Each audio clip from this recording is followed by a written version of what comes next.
is that we'll see a whole series of these prominences, these filaments that creep in. Now, bear in mind, we had one of these filaments give way, and then the very next day, less than 24 hours later, was that quake in Chile.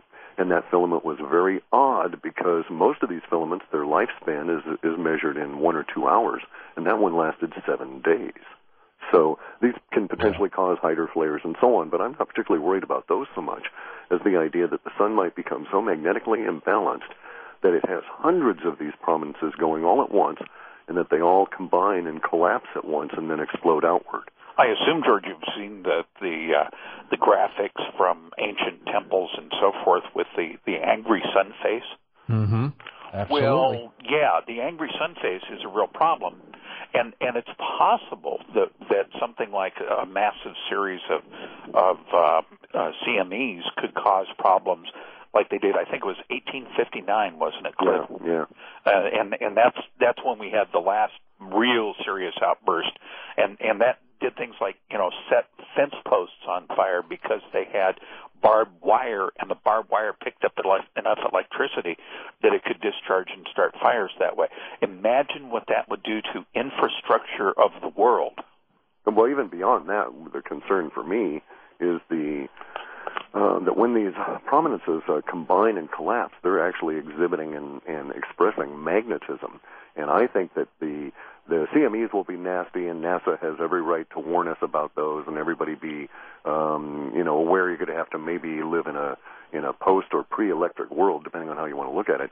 But the big issue for me is the magnetic bubble that will accompany this, because as the prominences collapse, they'll expand outward, actually. They'll bounce off the surface of the sun in a giant magnetic bubble that will push on our planet, and it'll push our magnetosphere around. Well, go ahead, George. Well, in addition to that, we have grown to live on technology. Just imagine a planet where computers are down, ATMs are down, communications are down. People can't handle that. Well, instantly, by the way, there would be nearly 4 million people that would die. And those are the people that are currently on the planet that are kept alive by life support machines of one form or another. Yeah. Yeah, the backups go, everything Correct. else. Correct. And you're hungry while all this is going on. Well, that's why we've always advocated at least storing up, stockpiling. Absolutely. Absolutely. You see, the real game for people has changed. When I was a kid, which was a very, very long time ago, the name of the game was work hard, get ahead, earn all you can, make all the money you can, and so forth. And the new paradigm that I've been living personally for the past 15 years is forget about getting ahead. Try to get yourself into the I can't lose position. Now, explain that. Well, the I can't lose position is even if you have, like, we live in a double-wide modular home. In the South, they're called modular homes. In the North, they're called trailers. We live on a piece of out in the middle of nowhere land. We've got a well. We've got a garden. We've got goats. We've got, ways of competency with a bow and arrow. That kind of stuff. I'm not saying, be a nut job about it. But on the other hand, in a worst case situation, it's possible to get. Well, wait a second. Okay, I'm sorry, guys. You kind of irritated me there, George, with the linguistics again. And this is one of the constant battles I have with my wife. Instead of worst case scenario, let's say when technology fails, because it's much more likely that will occur than a worst case scenario. Right. Whatever the cause, I can still pump water by hand as long as the parts in the pump don't break, and I don't need to get them from China. Right. You may have to do a lot of pumping, depending on how deep your well is. And you've seen that China is about to become a net exporting country, and I mean, so the whole world is changing, and what causes us some real problems is trying to figure out, it's not if we keep blowing the balloon up, is it going to pop? The question is, which hand is it going to hurt most? Which finger is it going to hurt most? And who will be ready when it happens? Right. And most people don't see it coming. Most people stick their head in the sand and go, oh, you guys are just doomsayers. No, actually, we're very optimistic because we have plans. But there's a whole lot of people out there, George, who just don't want to deal with this. No, I and unfortunately, they're going to be a big burden on all the coast-to-coast listeners who do know how to deal with who this. do know, when it that's right. Happens, they'll say, okay, George, what happened?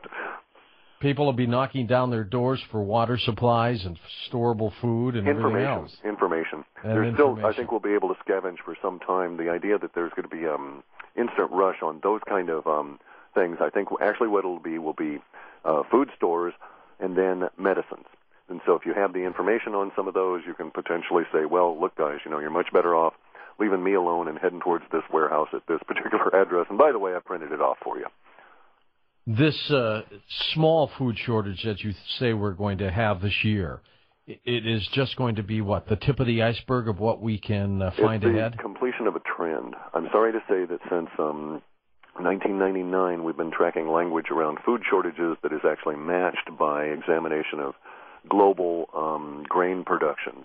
And so global grain production has fallen since 1999, and I think we crossed in 2005 or 2006, we actually crossed the barrier or the line where the amount of grain grown that year was not adequate, and we started getting into stores. And then by 2009, the global grain stores on the planet had been severely depleted. So we're running real close to the edge.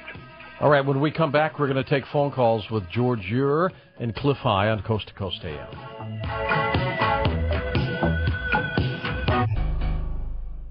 How does looking into paranormal activity affect some of this? Do you get a lot of reports of that?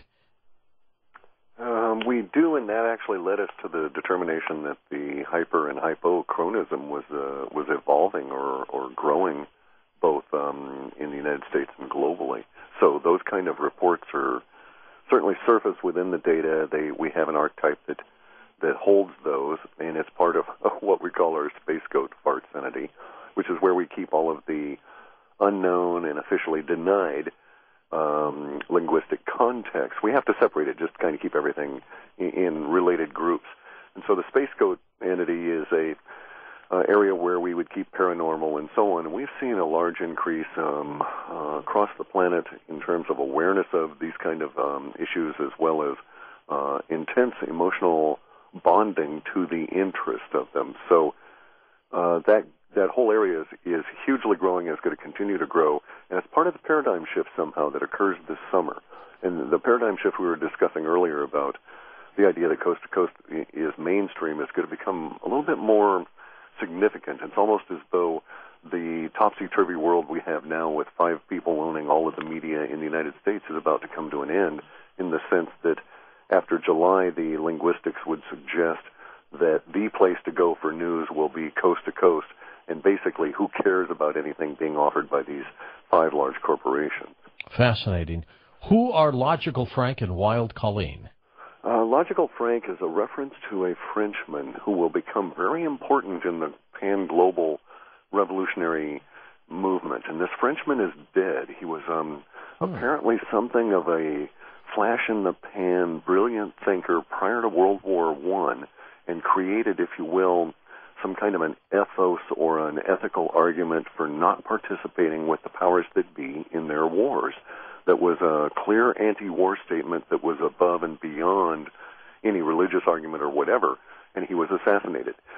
He apparently was killed in a cafe, and that's about all we have in the way of his descriptors. But this summer is going to be filled with riots around the planet relative to weather. And so if the weather is cooperative, there is some suggestion that there's going to be rioting in Ireland that will be food and interesting and other related. And the Wild Colleen is an Irish woman. And she may be an expatriate. Maybe she lives in France, and she'll be caught up in rioting there. But nonetheless, this woman will come out and will articulate a rising pan-global revolutionary meme based on this Frenchman's work. Now, obviously, this is one of those areas where Clif and I can go on for hours discussing things, because when I read the part about the dead Frenchman and so forth, what it brought to my mind was the gold forum, where there's so much discussion about the active price suppression of gold by the major corporations, which is Le Metropole Café, which has kind of a turn-of-the-century French connotation to le métropole. Yeah, George, but again, our linguistics say this poor fellow was assassinated by a knife in a cafe having lunch. And so le métropole is still live and kicking and causing problems. Yeah, for now. But that's what I'm saying. Yeah. I mean, we go tripping off on these things all the time, and Clif says, "No, George, it can't be that. That's too easy." Yeah. We can think of it. It isn't that. Yeah. Yeah, and that's kind of a rule that we've got. If George can envision it, not going to be that. Okay, let's go to the phones. Let's go to Al in Vista, California, west of the Rockies. Al, welcome to Coast to Coast. Great April Fool's joke on the toast to toast. I love that. That was really great. I fell for it. Okay, before I get to my main topic, I just want to point out that on the History Channel they have the Bible Code, and this show was done a few years ago. It was a repeat. One of the predictions of the Bible Code was a large earthquake in Los Angeles in 2010, and I think they said November 2010. So I wonder if there is a relationship between your work and the Bible Code. Relative to that, yeah. You could be correct. A very large earthquake, in my mind, to my monkey mind, would fill the linguistics and fill a 4-day period of time. But it would, if only if it filled that 4-day period of time. Now, my main question had to do with silver.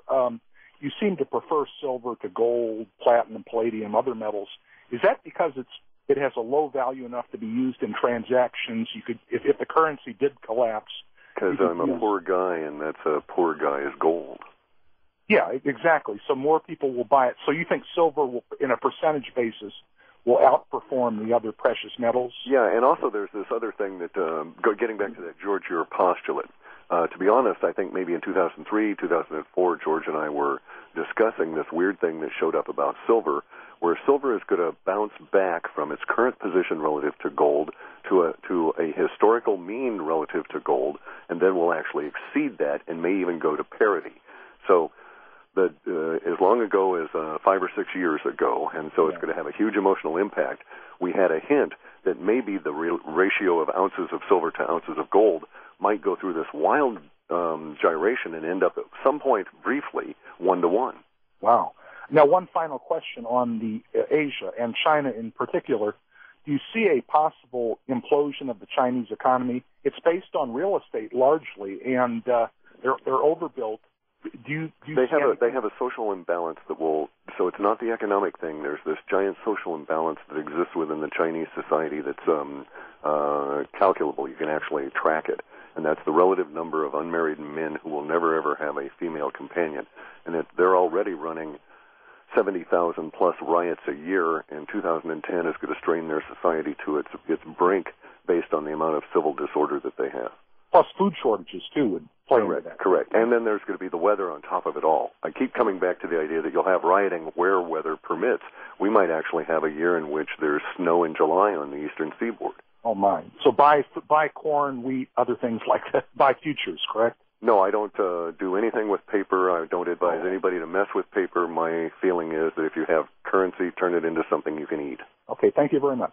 All right, thank you. Next up, we'll move on to David in Tacoma, Washington. You're on the air with us, David. Go ahead. Yeah, hi. Good morning, friends. Morning. This war between the New World Order and basically we, the slaves, I see it as total war. Food, energy, water, class war, race war. They're going to play us all off against each other. And in the end, what's your conclusion on who's going to win, who's going to come out on top? And could you give us some general details how you come to that? In our data, the suggestion is that all of the churn, if you will, the emotional churn caused by the idea of chipping humans, the New World Order, all of these are memes to keep us all thrashing around while something very real and